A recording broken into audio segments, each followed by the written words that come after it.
Les savants répondent à Macron, depuis son discours sur le séparatisme islamique où il prétendit que l'islam traverse une crise mondiale.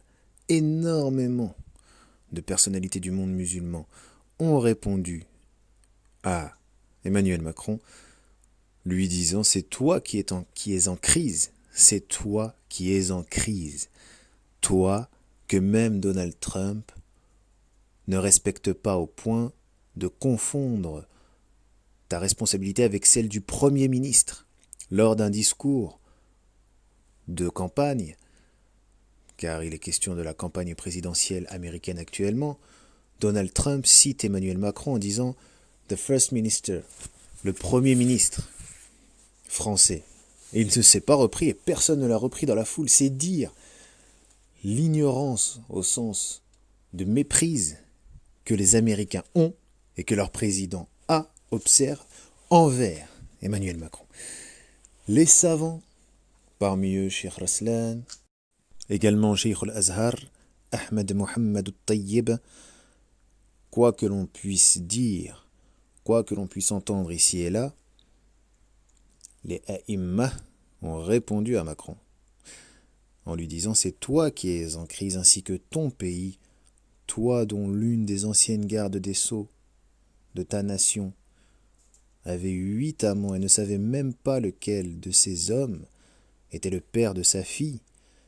Toi, tu es en crise. » Ce sont les propos de ces individus. Ce sont les propos de ces personnalités du monde islamique. Puisque Macron s'attaque au monde islamique, il est naturel que les personnalités de ce monde-là, de cet autre monde, différent du monde libre, le monde auquel le président Macron se permet de donner des leçons, lorsqu'il parle au président libanais en lui disant « je vous attends », c'est lui qui vient sur ces terres et qui le convoque. Mais n'est pas George W. Bush, Barack Obama ou Donald Trump qui veut, et surtout pas Macron. Nicolas Sarkozy avait échoué sur cela, en cela. François Hollande également. Tous ont voulu copier Charles de Gaulle, le général de Gaulle. Et tous se sont cassés les dents, tous se sont brisés les dents.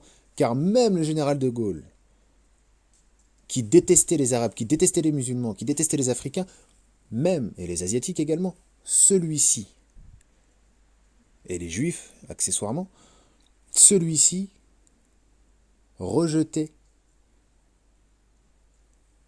la trahison, la traîtrise que ses descendants, et que certains de son époque même, allaient manifester au monde.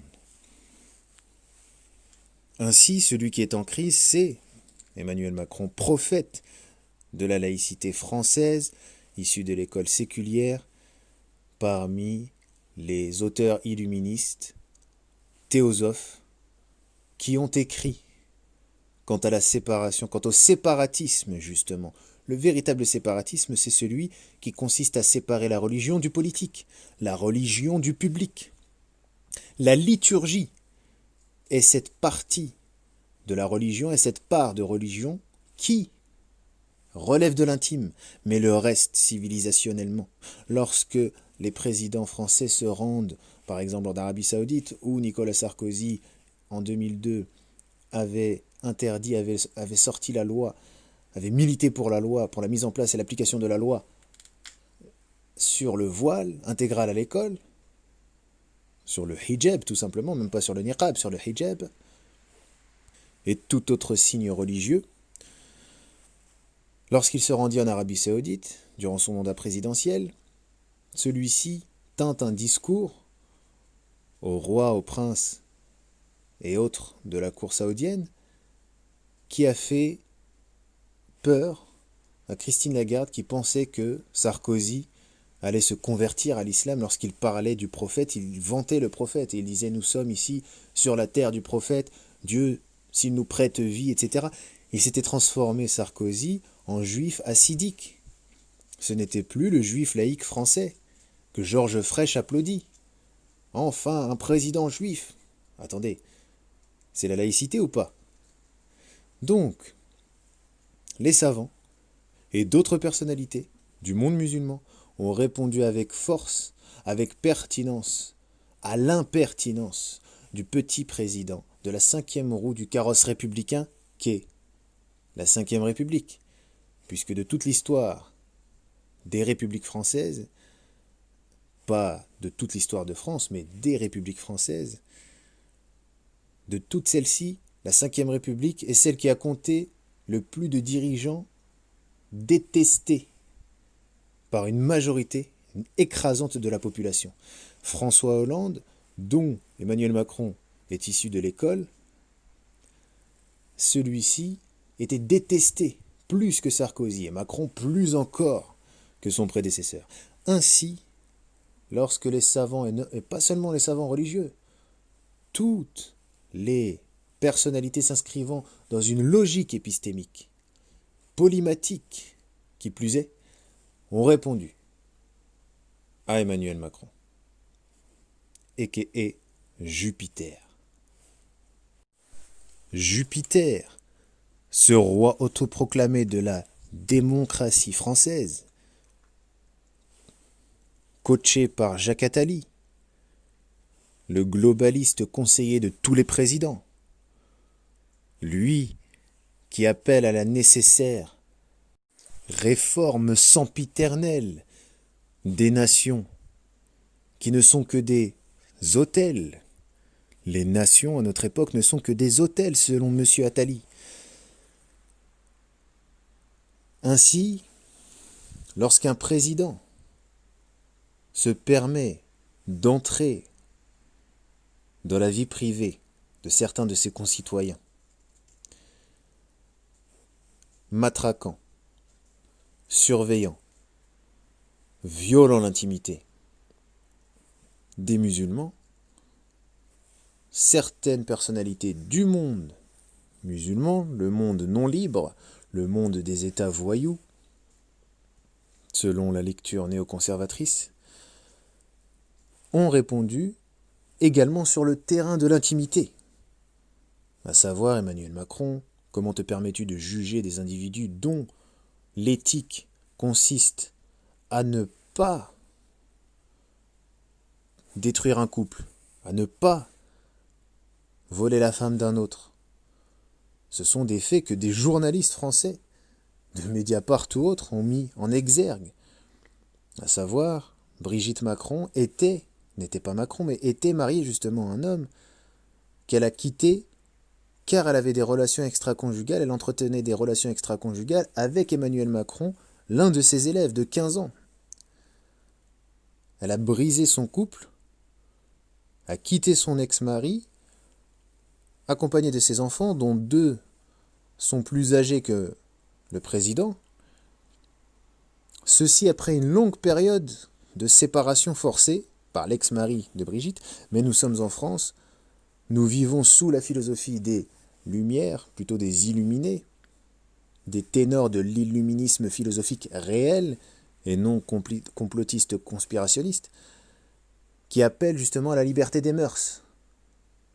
Ainsi, comme Ardisson le rappelle au sujet de Darmanin, qui est un fervent consommateur de clubs échangistes, lui, Emmanuel Macron, beaucoup de ses détracteurs dans le monde musulman lui ont dit « Réforme ta vie privée avant de t'attaquer à celle des musulmans. » Et effectivement, chacun vit sa vie comme il l'entend. Mais lorsque le président d'un État occidental, déstructuré philosophiquement, traître à son histoire, cet État, bien sûr, soumis au plan Marshall, post-Seconde Guerre mondiale, se permet d'entrer dans les affaires privées de millions de ses concitoyens, de ses citoyens, l'on se rend compte que beaucoup de dossiers privés ressortent à la surface Et énormément de personnalités du monde musulman, du monde non libre, du monde des États voyous, ne demandent pas pardon. Exigent le pardon. Exigent que le président implore pardon. Aujourd'hui, le président Recep Tayyip Erdogan, charge violemment son homologue français.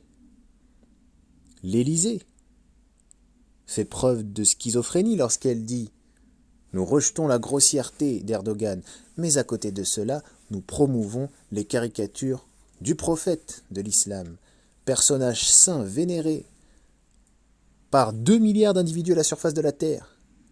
Mais c'est pas grave, nous sommes ultra-séculaires, ultra-séculiers, ultra-laïques et anti-prophète, patriarche, biblique, anti-coranique, anti-traditionnel.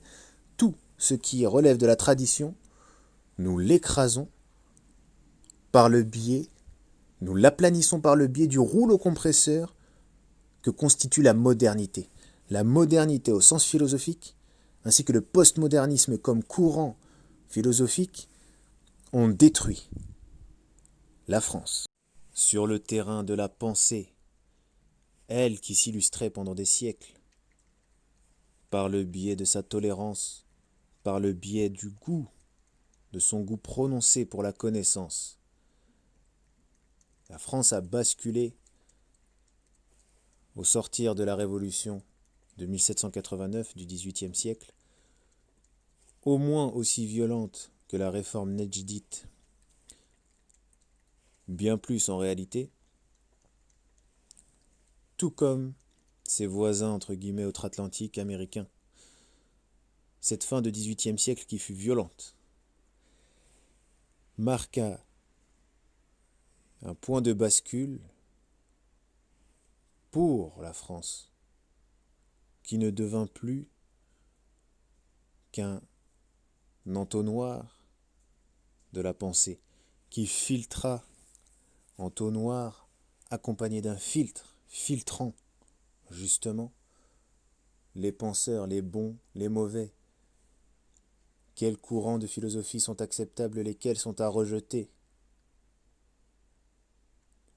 La religion a été pourchassée sous toutes ses formes.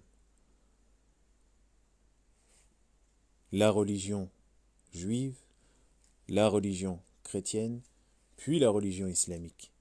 Les 3 monothéismes ont goûté à l'intolérance des révolutionnaires théosophes, des révolutionnaires illuministes qui se sont opposés à la supériorité de Dieu, qui ont remplacé Dieu comme centre de l'univers par l'homme et ont développé l'humanisme. L'humanisme que l'on emploie, dont on emploie le terme en pensant que celui-ci désigne la qualité clémente, miséricordieuse, la capacité de l'homme à être magnanime. L'humanisme en tant que philosophie est le remplacement de Dieu comme centre de tout par l'homme. Et c'est ainsi que la France évolua. Et c'est alors qu'en 2020, son président nous qualifia de séparatistes, nous pointa du doigt et que son ministre de l'Intérieur enclencha une vendetta contre les musulmans, en commençant par les plus opposés au pouvoir d'entre eux, ou du moins en sélectionnant parmi ces derniers de parfaits boucs émissaires.